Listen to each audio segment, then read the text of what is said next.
Ah, Madam Go, tinanong po kayo kanina kung nagpunta kayo na Malaysia. Sinagot po ninyo, di po ba? Bakit hindi kayo nag-invoke your right against self-incrimination? Sige po, ngayon mag-i-invoke na po ako. Clarify kay Ms. Ong na itanong po kanina ni Congressman Almario yung inyong relasyon kay Brother Guo, Wesley Guo. Ilang years po ba ito?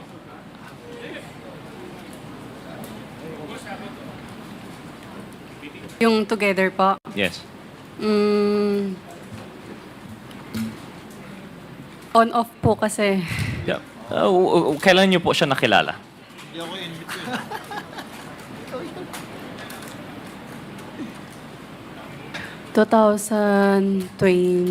2021? 2020 or 21. And yung simula ng on-off nyo, mga kailan po yun? Mga ganun din po. So, shortly after nakilala mo si Wesley Guo, on na kayo and off?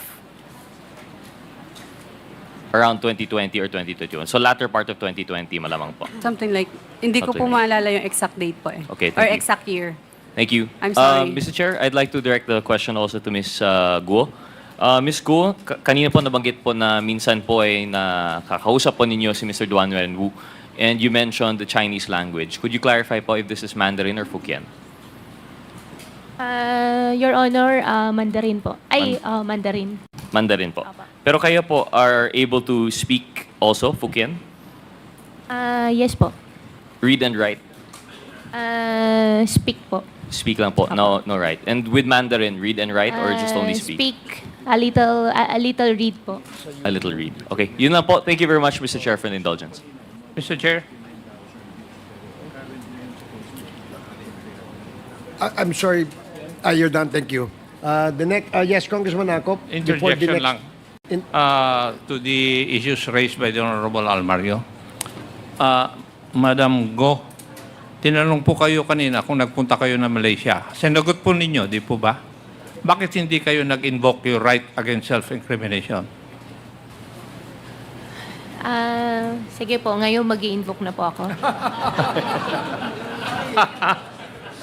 Sorry. Kasi you can ask your lawyer na kung hindi naman connected dun sa mga kaso na i-final sa iyo, in numerous decisions of the Supreme Court, pwede kayong sumagot. Ano po ang kaso na hindi nyo pwedeng sagutin yung katanungan ko? You can ask. You can ask, you Your can lawyer. confer with your lawyer.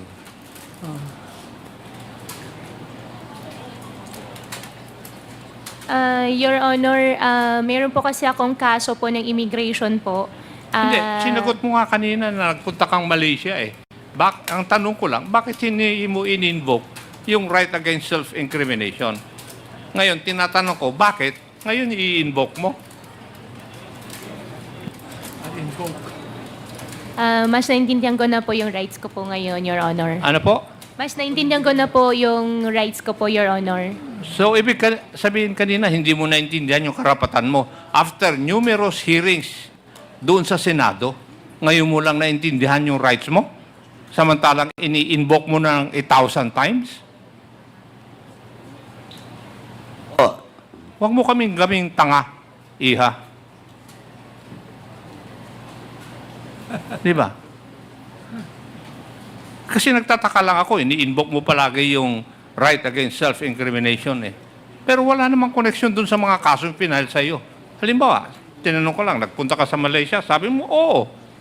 Pero ngayon tinatanong ko, bakit hindi mo in-invoke? Ini-invoke mo ngayon yung right against self-incrimination mo. Niloloko mo na kami. Tama yung sinabi ng aking mga kasamahan. You are making a mockery of the citizens of this country. Kasi hindi ka taga rito. Thank you, Mr. Chair. Thank you, Congressman Akop. The next interpellator is Congressman Benny Abante. You are recognized. Thank you, Mr. Chair. Hello, Cassie. Cassie and Alice. Hello. Oh. Bakain ako ng hopya, oh. Ito. Alice, kumakain ka ba ng hopya? Hindi? Hindi Chinese po. ka, hindi ko kumakain ng hopya. Filipino po ako. Ba't ako, Pilipino, kumakain ng hopya? Ako po You siguro have Filipino. invoked the right of self-incrimination. Hindi po ako kumakain pa ng hopya. Thank you Ito po. magkwentuhan lang tayo dito. Wala na yung mga legal-legal. Hindi mo kailangang abogado mo. Kwentuhan tayo. Sabihin mo sa akin kung mayaman ba kayo? Pamilya niyo mayaman? Hindi naman po siguro na mayaman. O, pero hindi kayo mahirap. Opo. Talagay natin, ikaw ay middle class. Eka nga, no? Opo. Ang magulang mo ay nagpunta ng Pilipinas. Kailan? Yung tatay ko po, hindi po ako masyado sure po kung kailan po talaga, Your Honor. Pero yung nanay mo, Ang sinabi po sa akin ng tatay ko po, actually lumaki po ako, wala pong kasamang nanay. so hindi mo kilala yung nanay mo. Hindi po. Oo, yung tatay mo lang ang kilala mo. Yung tatay ko po, ang kasama ko pong lumaki po. Sino ang Pilipino sa kanila? Sa kanilang dalawa? Yung tatay ko po ay Chinese at yung nanay ko po ay Filipino. So, ang nanay mo, Filipino, siya ba ay natural born o naturalized Filipino? Hindi ko na po alam, Your Honor, hindi ko po siya nakasama lumaki po. Ang alam ko, Mr. Chair, dito ka lumaki sa Pilipinas, di ba? Opo, Mr. Chair. Dito ko pinanganak sa Pilipinas. Doon sa birth certificate, opo, nakalagay po sa Tarlac po. Pero kung Chinese yung tatay mo, nanay mo ay naturalized Filipino, ikaw rin ang magde-decide when you get to be 18 years old kung Filipino ka o Chinese, correct? I think, opo. So, anong 18 years old ka, ang pinili mo ay maging Pilipino. Ever since po, alam ko po ako po ay isang Filipino po. So, hindi ka nag-decide when you were 18 na ikaw ay gusto maging Pilipino.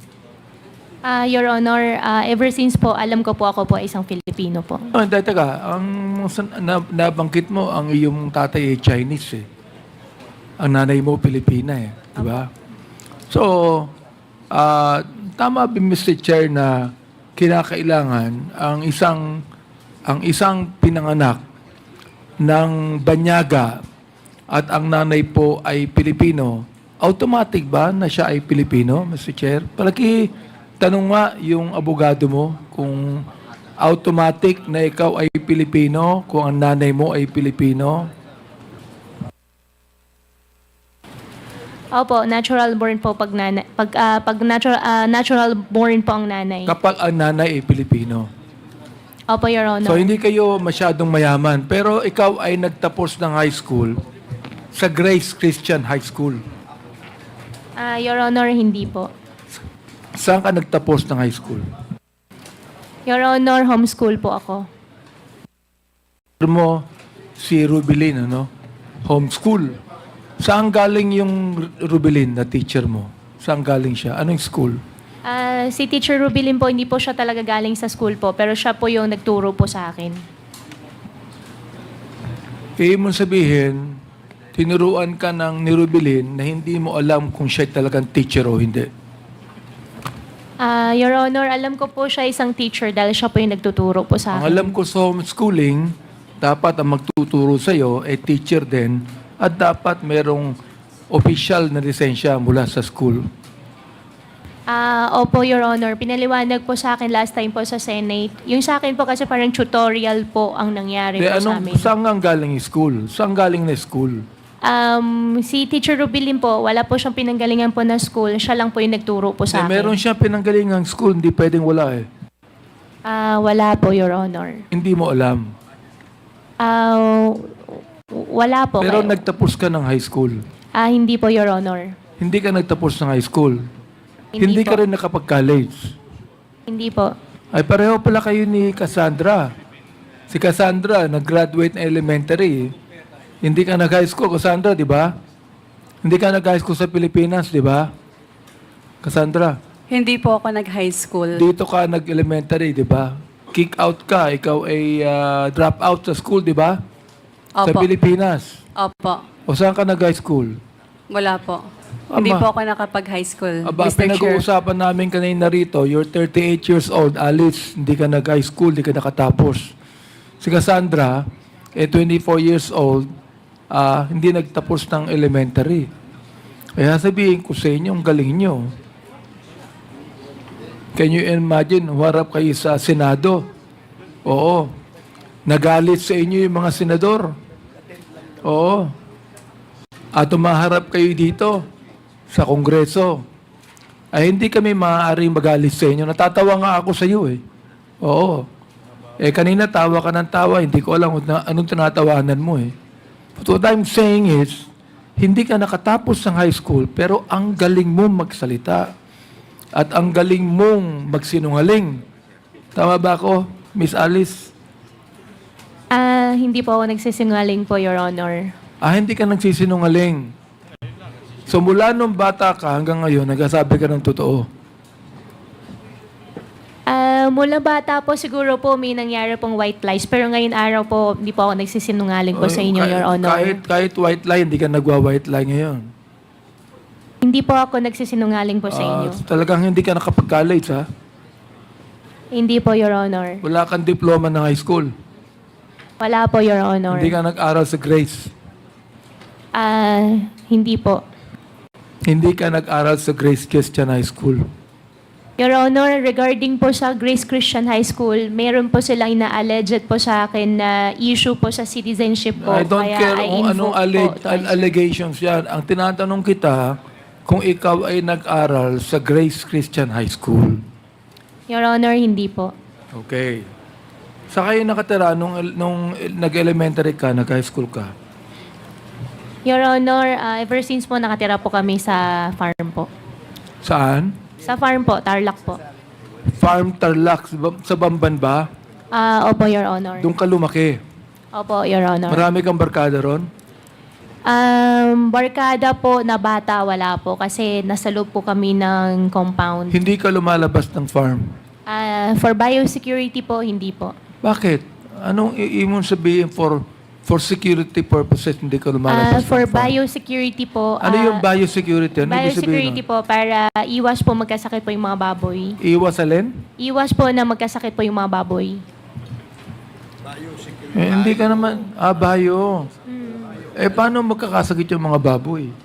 Kaya nga bio, ibig sabihin para scientific yung approach nila. Oh. Pinapaliwanag sa akin ni Kong Dan Fernandez kung ano yung bio. Pinapaliwanag niya sa akin. Scientific approach. Ibig sabihin, si Kong Fernandez, medyo sympathetic sa'yo. Oo. Yeah. Lalagyan mo na naman ng meaning, brother. Ganun yun. Hindi, bio eh. Di ba? Bio scientific. So, hindi ka pinapalabas dahil may mga alaga kang baboy. Opo. Yun po yung business po. So, wala kang barkadang anuman sa Babantarlak. Your Honor, bata po, wala po. Wala. Nung malaki ka na at medyo dalaga ka na, nagkaroon ka na ng mga kaibigan. Meron po, supplier ng mais, supplier ng saan? gamot. Taga saan? Taga Banban din. Meron pong taga-Bamban, meron din pong taga-Concepcion, Okay, taga-Capas. kung ikaw ay hindi nagkaroon ng barkada nung bata ka pa, paano ka naging mayor ng Bamban? Kasi alam mo, nung ako naging congressman, Opo. marami kong kaklase ron sa distrito ko eh.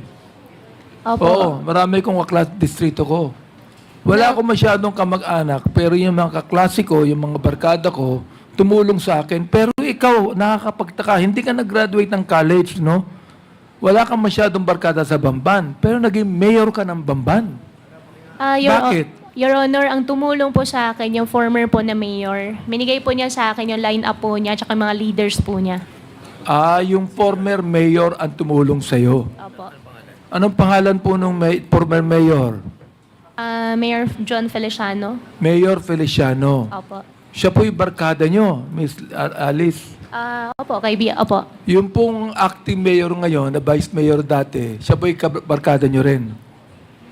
Acting mayor po na vice mayor po dati, siya po Yes. yung ka-line up ko po. Barkada mo rin siya. Opo, kakilala ko Andito rin siya, po. Mr. Chair, no? Opo.